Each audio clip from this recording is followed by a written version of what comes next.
नमस्कार, मी मनुश्री पाटील. श्रेष्ठ महाराष्ट्रामध्ये आपलं स्वागत आहे. आपण बघतो आयुष्यात आपल्याला काही अडचणी आल्या, समस्या आल्या की नेमकं कुठे जायचा हा आपल्याला प्रश्न पडतो आणि अनेक जण मग ज्योतिषाकडे जातात.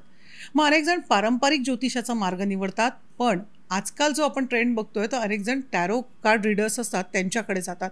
पण मुळात ही कला काय आहे आणि कितपत फरक पडतो आणि खरंच टॅरोनी आपण बघतो की आपला भविष्याचा आपल्याला मार्ग समजू शकतो का? असे खूप सारे प्रश्न खरं तर आपल्या मनात असतात आणि त्याचबद्दल आपण जाणून घेणार आहोत. आपल्याबरोबर स्मिता सावंत आपल्याबरोबर आहेत, ज्या स्वतः ज्योतिषाचार्य तर आहेत, पण त्याचबरोबर उत्तम अशा टॅरो रीडर पण आहेत. तुमचं स्वागत आहे. थँक्यू. स्मिताताई, आपण खूप अगदी पारंपरिक ज्योतिष हे आपल्या सगळ्या भारतीयांना माहिती आहे की अगदी पत्रिका बघून घेणं. पण टॅरो ही अशी कला अनेक जण बघतो की तिथे पत्रिका वगैरेही शक्यतो बघितलं जात नाही, की जातो की मग टॅरो कार्ड रीडरकडे गेलो.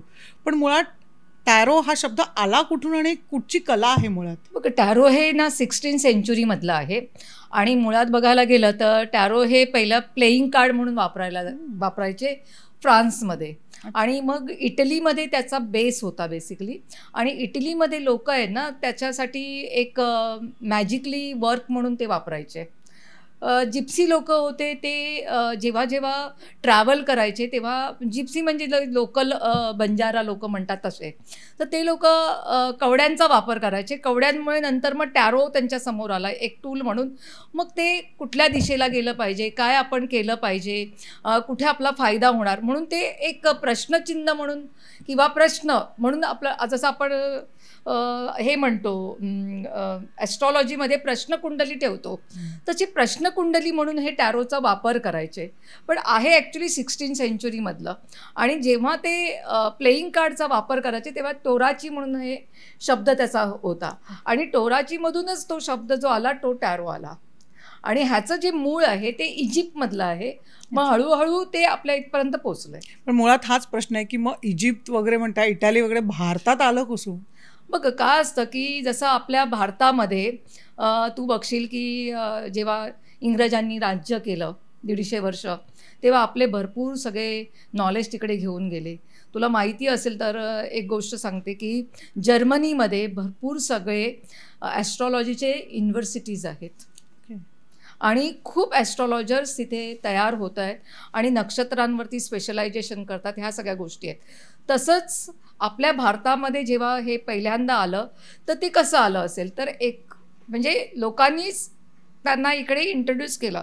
आता हे लोकांनी इंट्रोड्यूस कसं केलं, पहिले हे सिक्रेट नॉलेज होतं. तुला एक सांगते की माझ्याकडे एक पुस्तक आहे, मी ते 1999मध्ये इंडियामध्ये हे थोथ कार्डचा अभ्यास करणारी फर्स्ट पर्सन आहे.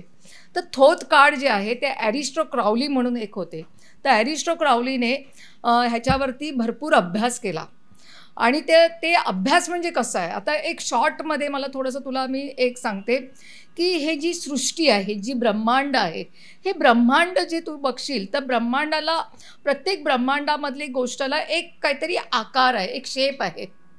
ओके, जर आपण ॲस्ट्रॉलॉजीमध्ये बघितलं तर स्काय मॅपिंगला जातो तेव्हा आपल्याला 12 राशी दिसतात.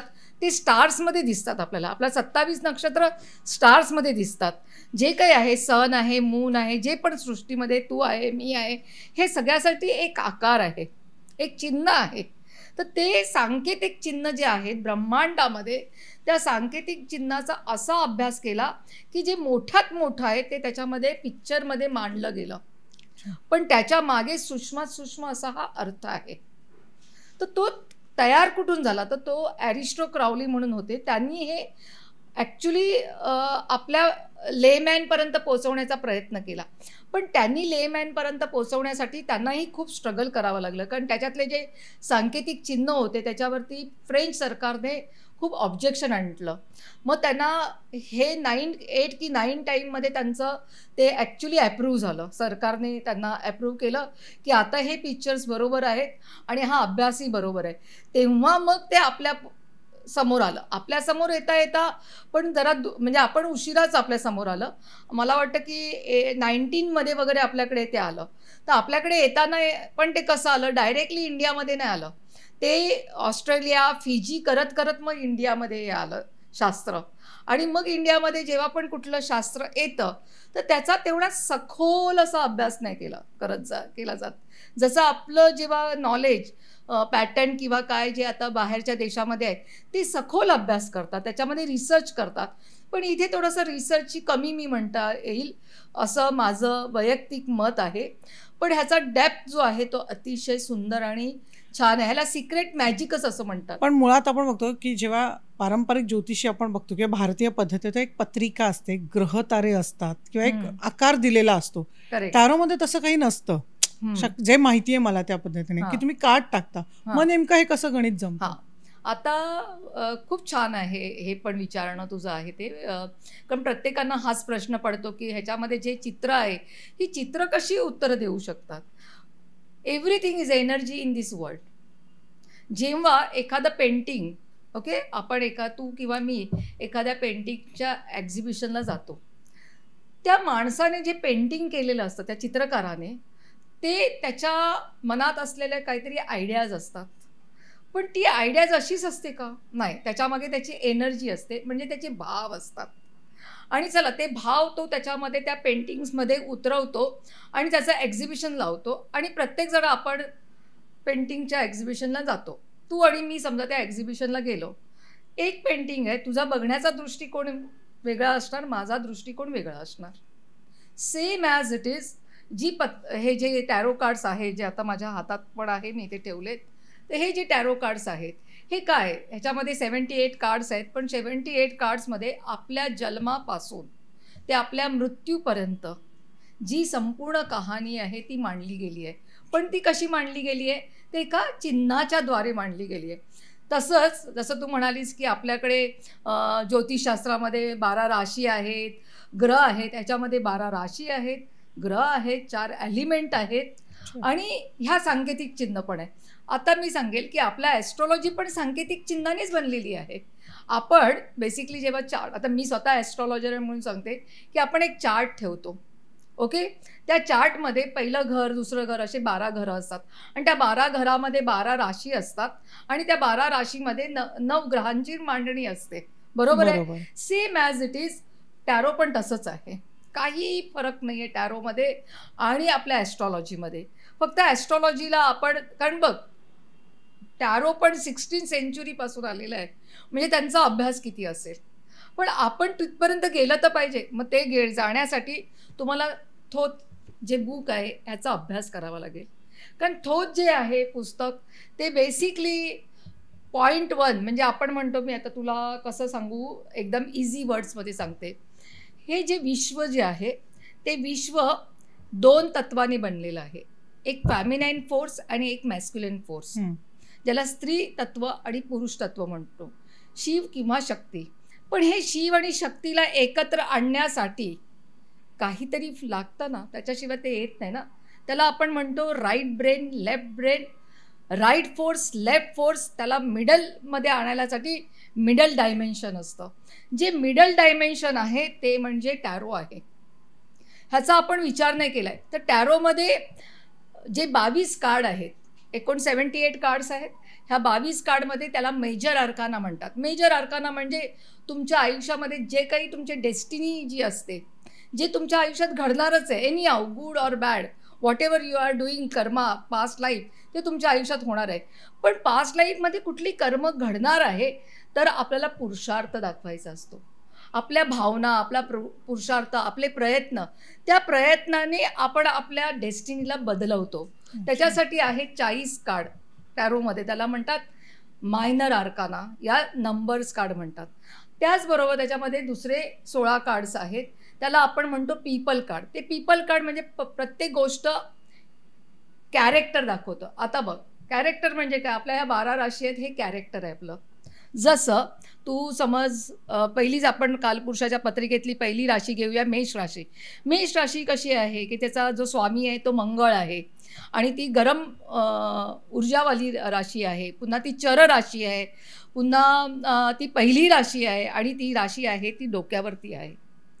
तर असे लोक जे असतात ते ट्रॅव्हल त्यांना खूप आवडतं. They love to travel. त्यांना ॲडव्हेंचर्स आवडतं, पण तसेच ते ॲग्रेसिव्ह पण आहे. जसं ह्या गोष्टी कशा आहेत, पण ह्या गोष्टी त्यासाठी त्याचं जे सिम्बॉल काय, त्याचा जो जसं ॲरीस आहे त्याच्यात 3 हे आहेत, नक्षत्र आहे. अश्विनी नक्षत्र आहे, कृतिका नक्षत्र, भरणी नक्षत्र आहे. ह्या तिन्ही नक्षत्राचे पण सिम्बॉल्स आहेत. त्या सिम्बॉलचा अभ्यास, मेष हे त्याचं सिग्निफिकन्स आहे, मेंढा ज्याला आपण म्हणतो, हे सिग्निफिकन्स आहे. ह्या सगळ्यावरूनच, चित्रांवरून, त्याच्या अभ्यासावरून एक मेष राशीला बनवलं, same as it is tarot. आता टॅरोचं एक एक्झाम्पल मी देते तुला. द फूल कार्ड म्हणून टॅरोमध्ये आहे, जे मेजर आर्कानामधलं पहिलं कार्ड आहे. सगळे म्हणतात की अरे हे फूल कार्ड जे आहे ते 0 आहे आणि त्याच्यावरती फूल का लिहिलं, means that means fool. Full means full, it's not fool. Full means full, complete. The 0 is a number of infinity. There is a no end, there is a no beginning, but there is a something, but there is a nothing. That is the actually fool card. मग मुळात हे tarot आपल्याकडे आल्यानंतर आपण बघतो की खूप उत्सुकता असते. मग भारतीयांना पण अर्थातच उत्सुकता असणार. पत्रिकेबद्दल जशी असते तशी टॅरोबद्दल पण असतात. पण मग टॅरोमध्ये हे जे कार्ड्स आहेत ते नेमके कार्ड्स म्हणजे काय आणि ते कसले सिम्बॉल्स आहेत? आता जसं तू म्हणालीस की मेजर आर्काना आहे, जसं मी फूल कार्डचं आता तुला सांगितलं, तर फूल कार्डमध्ये कसं आहे, बिगिनिंग ऑफ लाईफ. जसं आता बघ, जेव्हा लहान मूल जन्माला येतं आणि जन्माला आल्यानंतर तो आपल्या जीवनाची सुरुवात करतो, आपली लाईफ हळूहळू तो एक्सप्लोअर करत जातो. त्याच्यानंतर एक कार्ड आहे द व्हील ऑफ फॉर्च्यून. तर व्हील ऑफ फॉर्च्यून म्हणजे काय, तुम्ही एक तुमचा बर्थ झाला, तुम्ही आईच्या उदरातून आलात, तुम्ही एक्सप्लोअर करत करत एका ठिकाणी आलात. आता तुम्हाला काय करायचं आहे, नुसतं आईकडेच बसून राहायचं आहे का, आईबाबांकडे नाही. मग त्या मुलाला आपण स्कूलमध्ये टाकतो, मग तो शिकायला सुरुवात करतो, बरोबर आहे.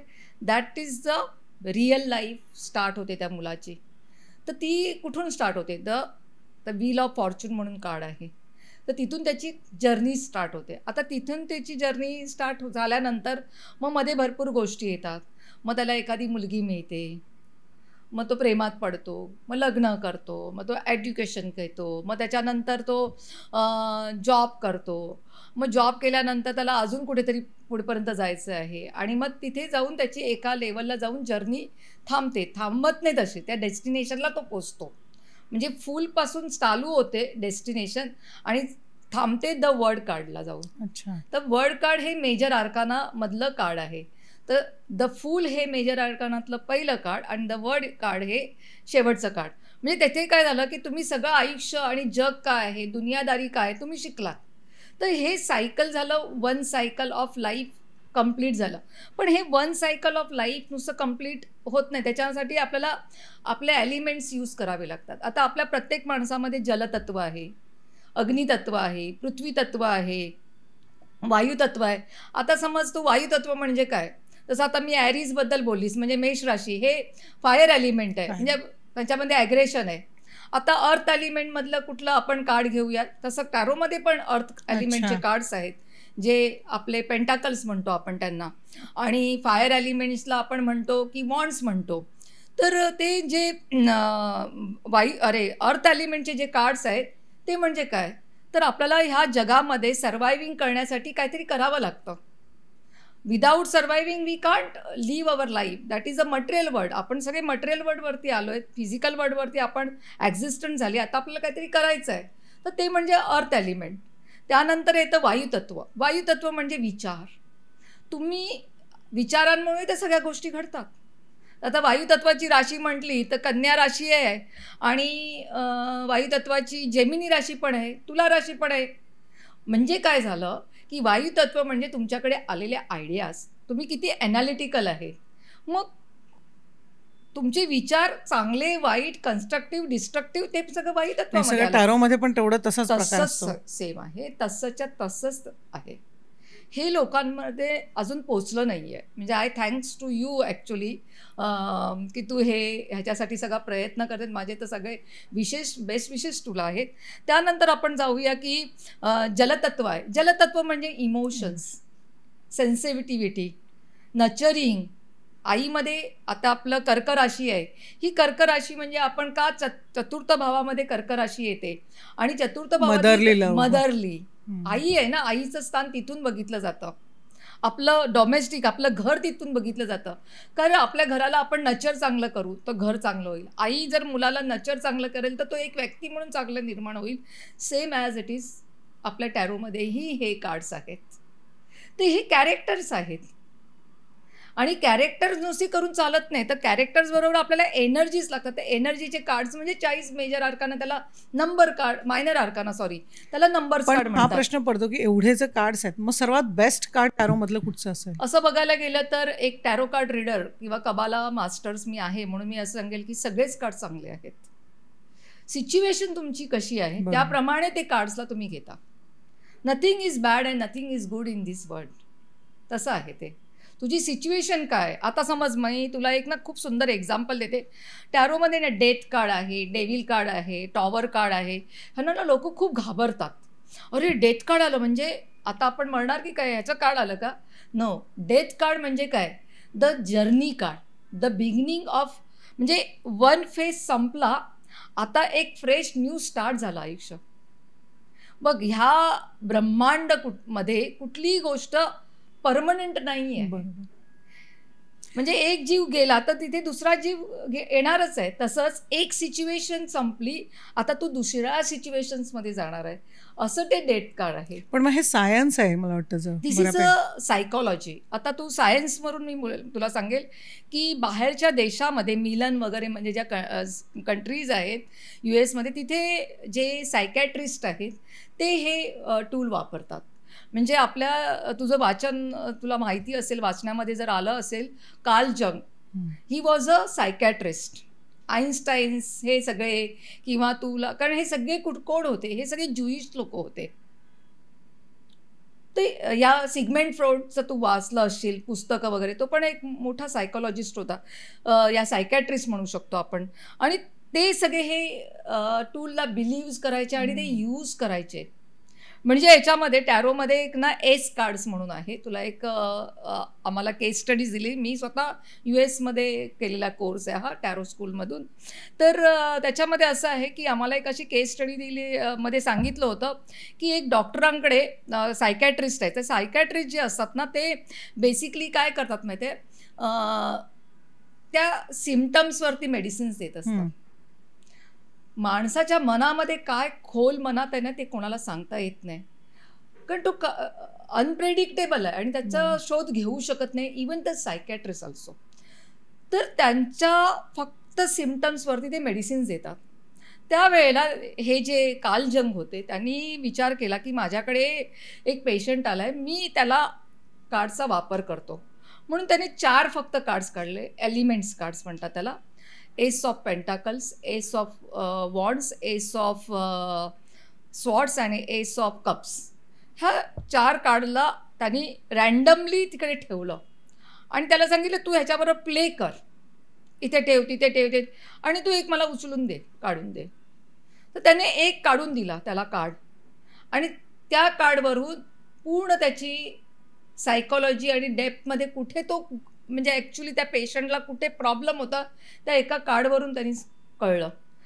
कारण हे जे 4 कार्ड आहेत, एस ऑफ पेंटाकल्स आणि मी SS कार्ड म्हणते, त्याला होली ग्रेल ऑफ कार्ड्स म्हणतात. ओके, होली ग्रेल म्हणजे विश्वाच्या आशीर्वादाने आलेलं. नाही, पण हे सगळं तुम्ही म्हणताय अर्थातच म्हणजे जन्मकुंडली काढण्यासारखं, ज्याची पत्रिका नसते आणि आपण अचानक एखाद्या ज्योतिषाकडे गेलं आणि त्या वेळेचं जे स्थान असतं, कुंडली असते, दॅट इज कॉल्ड जन्मकुंडली काढतात.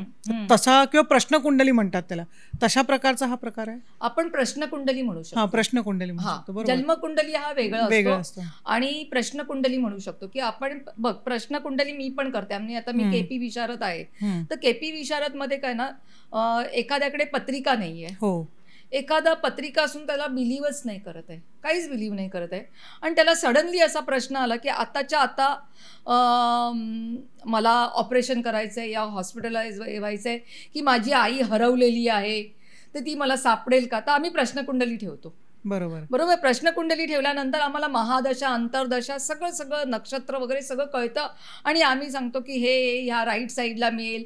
म्हणजे चर राशी आली तर आम्ही म्हणेल की तो आता चालत चाललाय. तसंच कारण उत्तर एकंदर देईल. तुमच्या बोलण्यावरनं हां, माझ्या लक्षात येतं की टॅरो तसं. प्रश्नकुंडलीच आहे. हम्म. तुम्ही प्रश्नकुंडली ठेवता, पण आता टॅरोमध्ये कसा पण प्रश्न आहे की टॅरो फक्त प्रेझेंटचं सांगतो का? नाही. टॅरो पास्टबद्दल पण सांगतो, तो प्रेझेंटचं पण सांगतो आणि तो फ्युचरचं पण सांगतो. म्हणजे अक्षरशः 2-2, 4-4, 5 वर्षाचं पण पुढील फ्युचर पण सांगू शकतो. एक प्रश्नकुंडलीसारखं कार्ड्स ठेवून सुद्धा. कारण त्याच्यामध्ये सगळंच आहे ना, त्याच्यामध्ये ज्योतिषशास्त्र पण आहे. ज्योतिषशास्त्र हा टॅरोचा ॲक्च्युली बेस आहे, सोल आहे, हार्ट आहे. फक्त इथे काय होतं, आपण जिथे तुम्ही आता आपण इंडियात आपण आहे, तर त्याचा विचार कसा करतो की हे सगळे ना कार्ड्स आहेत. समजा आता हा कार्ड आहे, मी इथे दाखवते. तर ह्या कार्ड्समध्ये असे एक पिक्चर्स दिसत आहेत तुम्हाला. ओके, हे तुला पिक्चर्स येत आहेत. आता हे पिक्चर्स म्हणजे काय, इथे एक बाई आहे, इथे एक पोपट आहे, इथे असं आहे, असं आहे, हे चित्र दिसतं. ह्या चित्राचं सरळ कार्ड आलं की हे चित्र म्हणजे असं उत्तर देतं. हे उलटं कार्ड आलं तर ह्याचं उत्तर उलटं म्हणजे negative. This is not dear study of tarot. हे कार्ड जे आहे ते आपल्या म्हणजे आपल्या ब्रह्मांडामध्ये जिथे संपूर्ण विश्व संपतं आणि नव्याने उत्पन्न होतं तिकडचं कार्ड आहे. अच्छा. हे कोण सांगणार? ह्याचं सॅटर्न आहे, ह्याचा जो आपण म्हणू शकतो की प्लॅनेट आहे तो सॅटर्न आहे. किती सुंदर आहे. पण ह्याचं तुम्हाला प्रेडिक्शन्स कोण सांगतंय? तुम्हाला फक्त चित्रांचाच अभ्यास सांगितलाय की चित्र अशी आहे, चित्र तशी आहे. पण मग ह्या कार्ड, प्रत्येक कार्डच्या मागचं लॉजिक किंवा तसं लिहून ठेवलेलं आहे काही? हां, त्याचा अभ्यास आहे. त्याचा खूप मोठा अभ्यास आहे. प्रत्येक कार्डचं सिग्निफिकन्स आहे. म्हणजे जे आता जेवढे कार्ड्स आहेत त्याच्यामध्ये पिलर्स आहेत, पिलर्स. हो. ओके, त्या पिलरचा अर्थ काय? आपण पिलर का आपल्याला पिलर का लागतं आपल्या घराला? What is the basic reason of the pillar? Pillar सगळ्या गोष्टींचा बांधून ठेवतात. सपोर्ट आहे. सपोर्ट. तर ह्याच्यामध्ये जेवढे तुम्हाला कार्ड्समध्ये पिलर दिसतील ते सपोर्ट आहे. अच्छा. ह्या कार्ड्समध्ये तुम्हाला थ्रोन दिसतील. थ्रोन म्हणजे सिंहासन म्हणजे आहे, एकेका चित्राचा विचार करण्यात आलेला आहे ते. करण्यात आलेला आहे. आणि त्या चित्राबरोबर त्या प्रत्येकाचे तत्व, त्या प्रत्येकाच्या राशी, त्या प्रत्येकाचे प्लॅनेट्स असं करून तो संपूर्ण अभ्यास आहे. तो डिटेलमध्ये अभ्यास शिकला नंतर तुम्ही एक चांगले मास्टर्स बनू शकता टॅरोमध्ये. आणि तुला मी अगदी म्हणजे मी टॅरोमध्ये पण विशारद आहे आणि मी ॲस्ट्रॉलॉजी पण एवढ्या वर्षात करते. त्या ह्या दोघांचं जेव्हा मी एकत्रीकरण करते तेव्हा मला दोन्हीकडून सेम इक्वली आन्सर मिळतात. कारण मी पण स्वतः फार लॉजिकल व्यक्ती आहे. मी जोपर्यंत माझ्या बुद्धीला ते लॉजिक्स पटणार नाही तोपर्यंत मी ते बिलीव्हच नाही करणार. म्हणून आज मी एवढा अभ्यास पण केला. कारण मी नुसती टॅरो कार्ड रीडर नसून मला वाटलं की टॅरो नुसतं शिकून मला चालणार नाही. मी टॅरो US मधून शिकली, पण माझे जे टीचर होते वॉल्ड अँड रुथ एम्बर्स्टन त्यांनी सांगितलं की गो अहेड स्मिता. आणि म्हणून मी ॲक्च्युली कबाला शिकली. कारण कबाला हा टॅरोचा सोल आहे. मग कबाला म्हणजे नेमकं काय? कबाला म्हणजे कसं आहे माहिती आहे? कबाला ब्रह्मांडांचा अभ्यास आहे. ब्रह्मांडामध्ये 10 सिपिरॉत आहेत. म्हणजे आपलं ब्रह्मांड आहे ना स्पेस ऑफ क्यूबने बनलेलं आहे. त्याचं स्ट्रक्चर जे आहे ना स्पेस ऑफ क्यूबचं आहे. हां, स्क्वेअरमध्ये तुला माहिती असेल स्पेस ऑफ क्यूब कसा असतो. जर त्याला आपण ओपन केलं तर आपली पत्रिका बनते. आणि जर ओपन केली तर ज्यूइश स्टडीजमध्ये तो कबालाचं स्ट्रक्चर बनतं, स्ट्रक्चर ऑफ कबाला. ओके, तर त्याचे 10 आपल्याकडे 12 आपण म्हणतो भाव आहेत. ही ते 10 त्याला सिपिरॉत म्हणतात. सिपिरॉतचा अर्थ आहे शाखा. म्हणजे आपल्या ब्रह्मांडामध्ये 10 शाखा आहेत. त्या 10 शाखांना पोचण्यासाठी आपल्याला 22 मार्ग लागतात. अच्छा. तर 10 शाखा म्हणजे ह्या टॅरोमधले प्रत्येकी 10-10 मायनर आर्कान आहेत. असे 40 आहेत. आणि ते 22 जे पाथ आहेत म्हणजे मार्ग आहेत ते म्हणजे 22 मेजर आर्कान आहेत. सो हे एकमेकांशी खूप असं कनेक्टेड आहे. आणि तो कनेक्टेड अभ्यास केला की तुम्ही एक व्यवस्थितपणे तुमचं जे मत आहे एखाद्याच्यासाठी आपण मांडू शकतो या त्या प्रश्नाचं उत्तर देऊ शकतो. तुम्ही म्हणाला की कुठचंही कार्ड चांगलं वाईट नसतं, पण असं काही असतं का की हे कार्ड पडलं म्हणजे थोडं भीती आहे किंवा असं कुठं एखादं कार्ड धोकादायक वगैरे असं आहे का काही? टॅरोमध्ये कुठलंहीच कार्ड धोकादायक नाही आहे. जसं मी म्हणेल की आपल्या 12 राशी आहेत आणि आपल्याकडे 9 ग्रह आहेत. आता सगळेजण राहू, शनी आणि केतूला खूप घाबरतात. पण तुम्हाला माहिती आहे राहूसारखा प्लॅनेट नाही. आपण आज काम करतोय हे सगळं डिजिटली, सगळं कॅमेरा-बिमेरा. What is this? This is a Rahu. So कलियुगामध्ये राहूचं तर कम्प्लिटली काम आहे. म्हणून आज आपण डिजिटलायझेशनमध्ये का गेलो? बिकॉज ऑफ राहू. What is a Ketu? Ketu म्हणजे आपण जेवढा रिसर्चमध्ये जाऊ, that is Ketu. Spirituality, research, transformation, हे सगळं केतू आहे. आणि शनी म्हणजे काय? तर 100% कर्माकारक हा शनी आहे. आणि शनी म्हणजे डिसिप्लिन आहे, सेवाभाव आहे. आणि तुम्हाला तो आयुष्यामध्ये काही ना काही तो शिकवतो. तुम्हाला लर्निंग कुठून तुम्ही करणार? शनीपासूनच करणार. पण याचा अर्थ म्हणजे तुम्ही जे सांगताय त्याचा अर्थ असा वाटतो की तुमचा दृष्टिकोन कसा आहे त्याच्यावर बऱ्याचशा गोष्टी अवलंबून आहेत. बघ आता मी तुला हे पण सांगेल, मला तुझे प्रश्न खूप आवडत आहेत आणि बोलायला पण मजा येते, की प्रत्येक अभ्यासाचा एक दृष्टिकोन असतो. तू आज इंजिनियर्स मुलांना घे, तर इंजिनिअरिंगमध्ये मुलं इंजिनिअरिंग करतात आणि मधल्यामध्ये सोडून देतात, किंवा ते आर्किटेक्चरला जातात आणि मध्ये सोडून मग दुसऱ्या फील्डमध्ये जातात. कारण त्यांना त्यातला जो बियॉन्ड बघण्याचा पर्स्पेक्टिव्ह असतो. प्रत्येक जे शास्त्र आहे, अगदी छोट्यात छोटं शास्त्र असेल, म्हणजे मी छोट्यात छोटं असं म्हणेल की घरातली गृहिणी आपण विचार करूया, ती सगळ्यात छोटं काम करते असं विचार, कारण बिचारीला काही नाही तर तिला स्वयंपाक तरी येतो.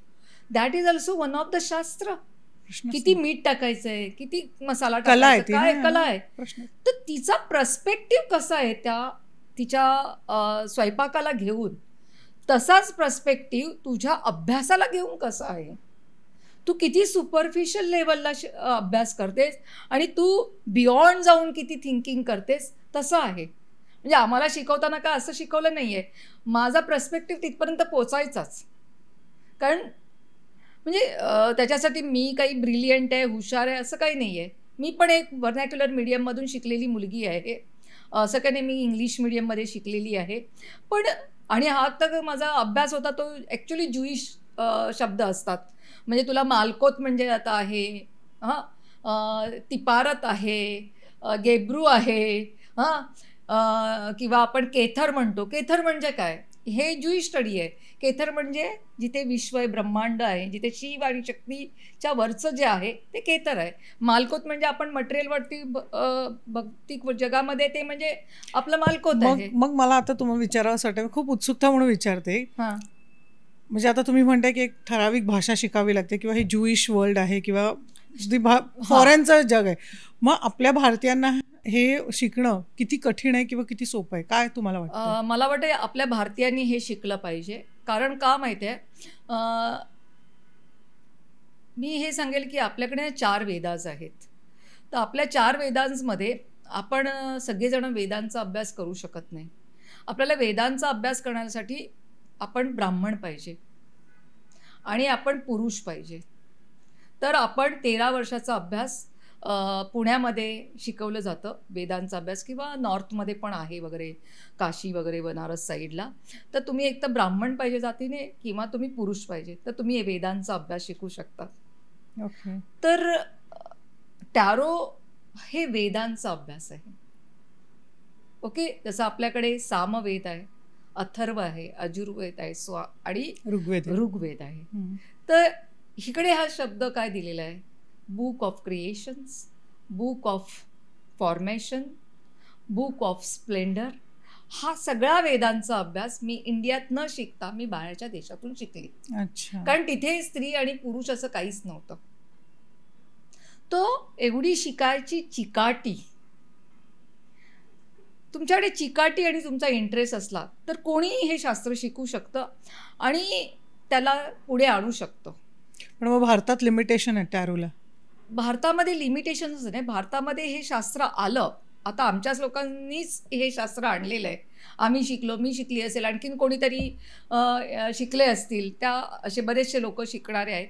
पण जे शिकणारे लोक आहेत ते त्यांनी किती तो डेपमध्ये अभ्यास केला आहे, तो रिसर्चमध्ये तेवढे गेले का, त्याने तसा अभ्यास केला आहे का. आता बघ, त्याच्यासाठी पण तुला खूप इझी आन्सर देते. एक व्यक्ती असतो की 10वीपर्यंत शिकतो, एक BCom होतो आणि एक होतो CA. बरोबर आहे.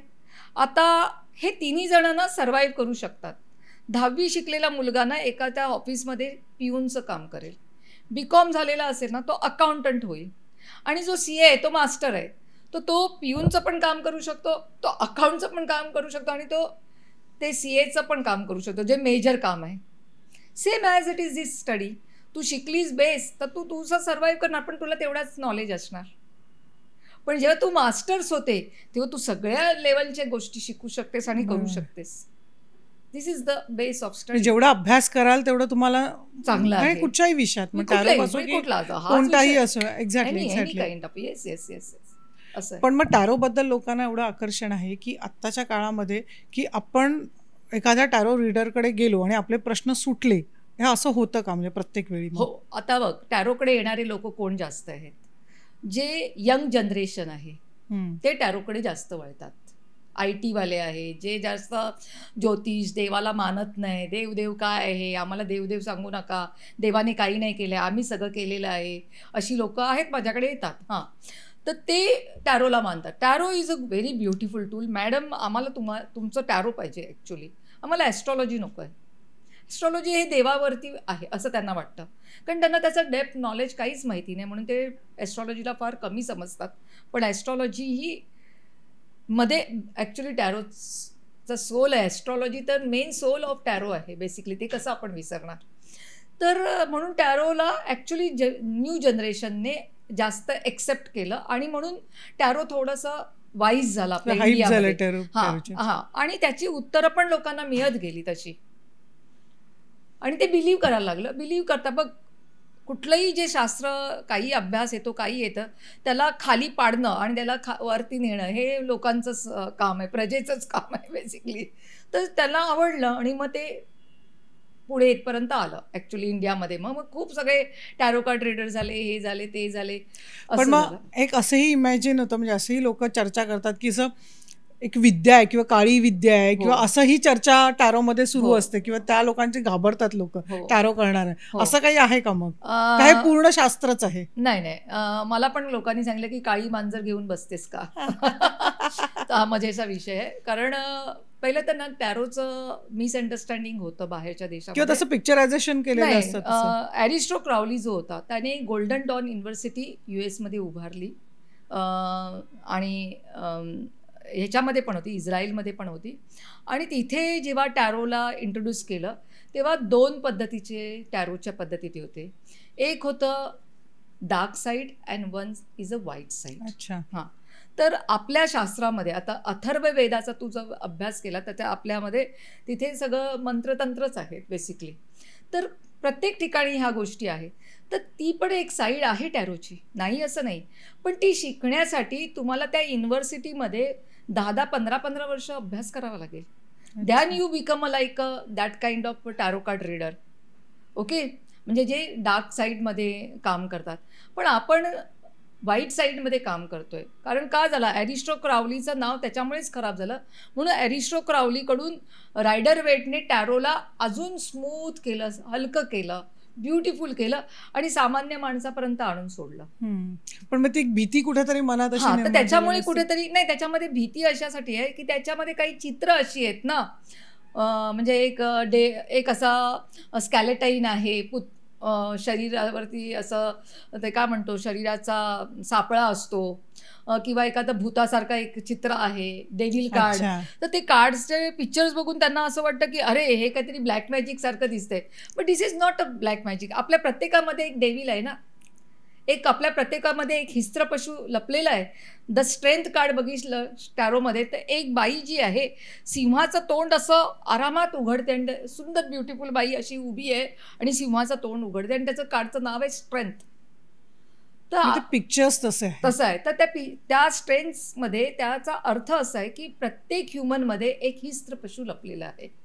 जोपर्यंत तो शांत आहे तोपर्यंत तो माणूस आहे. पण तो जेव्हा जागृत होतो तेव्हा बाप पण मुलीला सोडत नाही किंवा मुलगा पण आईला मारू शकतो. हे का होतं? बिकॉज त्यातला हिस्त्र पशु जागृत झाला. ते सगळ्या गोष्टी त्यामध्ये एक शास्त्र आहे का त्या चित्रांमागचं? Science. This is a science. This is a science of psychology.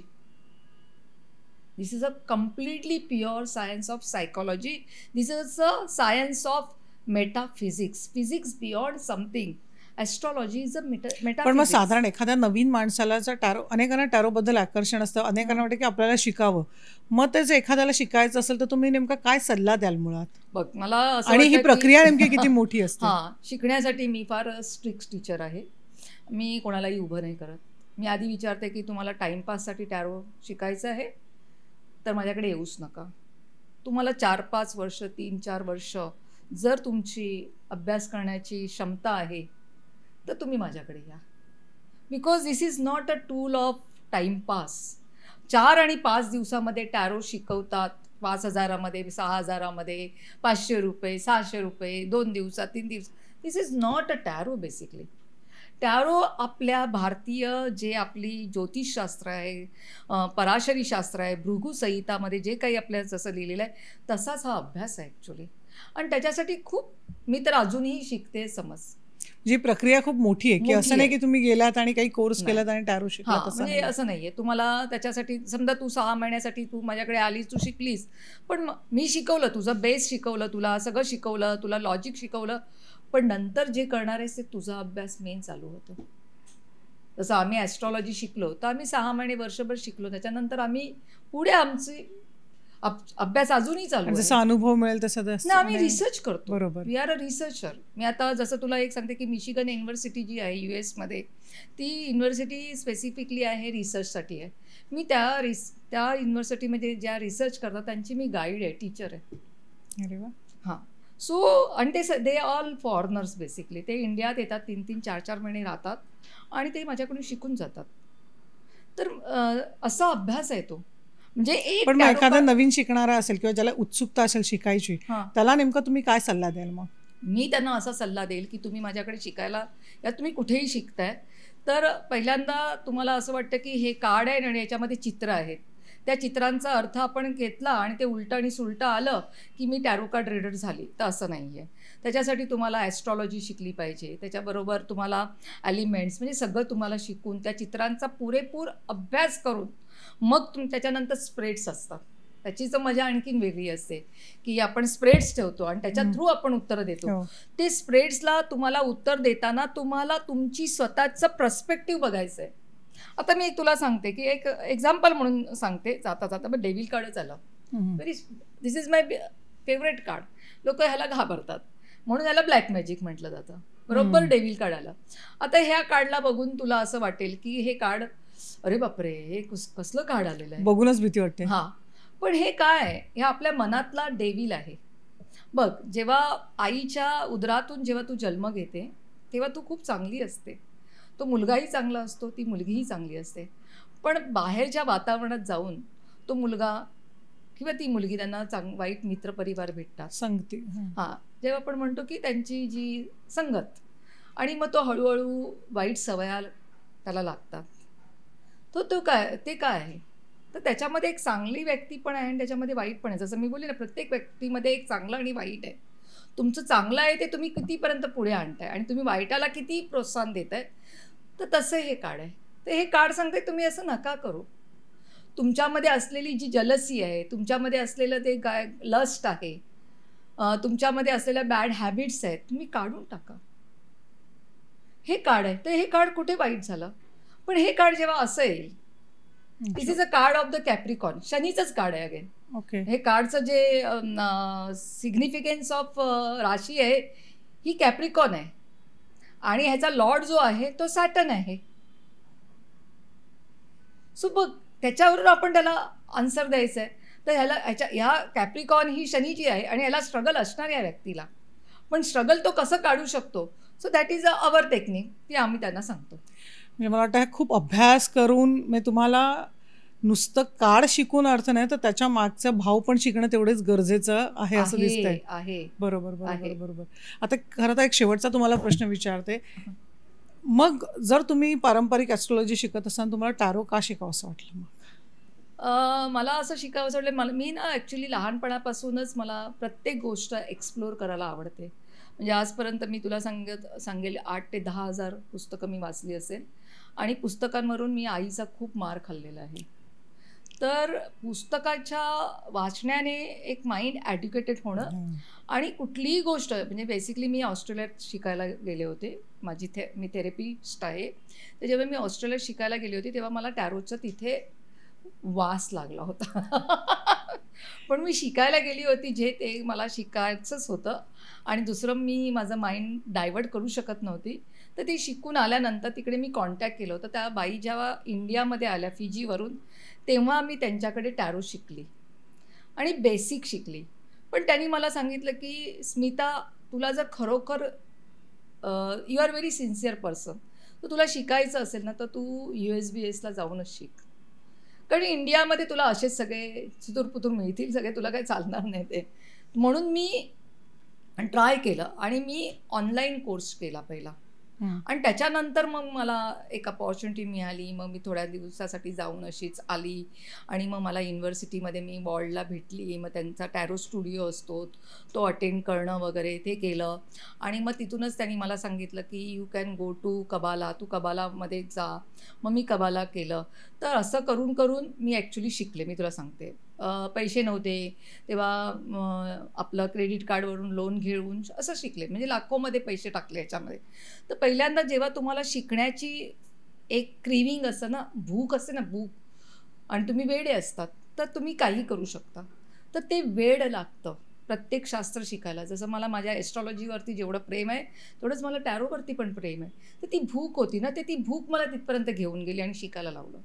तर ते असायला पाहिजे. म्हणजे मला ह्याच्यातून किती पैसा मिळतोय डझंट मॅटर. तुम्ही हे पहिलं तुम्हाला समजून घ्या आणि समाजाला ह्याचा कसा उपयोग तुम्ही करून देऊ शकतात ते पहिलं शिकलं पाहिजे. त्याच्यानंतर मग प्रसिद्धी आहे, पैसा आहे, हे आहे, ते नंतर येतं ॲक्च्युली. तर ती भूक असली पाहिजे प्रत्येकाला. बरोबर. म्हणजे तुमच्या बोलण्यात नाही कळते की अनेकांना आपण बघतो की टॅरो कार्ड रीडर म्हणून आपण ओळखतो किंवा टॅरो बघायला जायचं आहे, पण मुळात नेमका अर्थ काय तो आज कदाचित आम्हाला कळलेला आहे. कारण प्रत्येक कार्डच्या मागे एक मिनिंग असतं आणि एक वेगळं असं शास्त्र आहे जे खूप मोठं आहे. ते समजून घेणं आणि त्याचा उपयोग आणणं आणि मला वाटतं प्रक्रिया कायमस्वरूपी सुरूच राहणार आहे. आणि मग आणि तुमच्या रिसर्चवरनं त्याचा अनुभव आम्हाला फायदा होणार आहे. त्यामुळे टॅरो हे नुसतं एक छोटंसं विश्व नाही तर एक खूप मोठं विश्व आहे. त्यामुळे तुम्हाला जर टॅरो शिकायचा असेल तर तेवढी तयारी, मानसिक तयारी असणं सुद्धा तेवढंच गरजेचं आहे. धन्यवाद तुम्ही आणि आम्हाला टॅरो कार्ड अतिशय सोप्या पद्धतीनं समजावून सांगितल्याबद्दल. Thank you Manoshri, thank you. God bless you. श्रेष्ठ महाराष्ट्रामध्ये अशाच वेगवेगळ्या लोकांना आपण भेटणार आहोत, पण इथेच थांबूया. पाहत राहा श्रेष्ठ महाराष्ट्र.